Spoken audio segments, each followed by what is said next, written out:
موسی علیه السلام او د حضرت خضر علیه السلام یو بل ته نصیحت چې د الله تعالی سره د دوستۍ راز پکې پروت دی.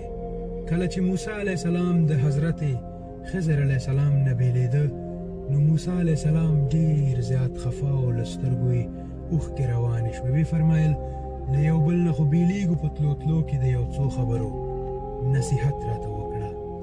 حضرت خضر علیه السلام ډیر په مینه عرض وکړ. ویې فرمایل زه به بعضې خبرې تاسې ته وړاندې کړم چې ما په خپل ژوند کې په ډېرې پاملرنې سره زده کړي او په هغو باندې مې عمل کړی، او زه باوري یم چې هر هغه څوک په دې باندې عمل وکړي هغه به د الله تعالی خاص دوست وي.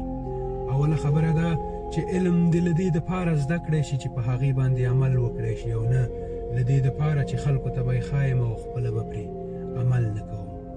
نورو ته همیش نفع رسوه، تاوان هیڅ وخت مه رسوه، او د خپلو لیدونکو سره همیش په عاجزۍ سره ووینه، هیڅ وخت په تکبر مه وینه. کله هم د چا په وړاندې چاپلوسي مه کوه، او هیڅ وخت چاته بدون د ضرورت نه مه ورځه، او پرته له کوم علت څخه مه خنده. او که کوم کس د غلطۍ یا ګناه کولو پس له تا بخښنه وغواړي، نو هغه هیڅ وخت د هغې غلطۍ په ور یادولو سره مه شرموه.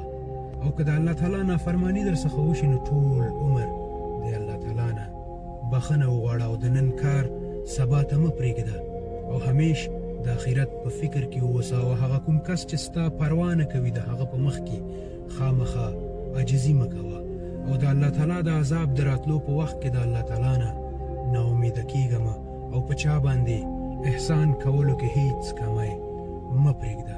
وی فرمایل ای د الله تعالی رسوله، ما خو تاسې ته دا خبرې وړاندې کړې، اوس تاسې هم ما ته د بعضې خبرو نصیحت وکړئ. موسی علیه السلام وفرمایل زه به تاسې ته دوه خبرې وکړم. یوه دا چې کله هم له چا خفه کېږي، نو یوازې د الله تعالی دپاره ترې خفه شه، د خپل ځان دپاره هیڅ وخت مه خفه کېږه. او بله دا چې دنیا ته هیڅ وخت په زړه کې ځای مه ورکوه، ځکه په کوم زړه کې چې د دنیا مینه وي، هغه ته د الله مینه هیڅ کله نه راځي، او د دنیا مینه انسان د کفر په لور بیایي. السلام علیکم.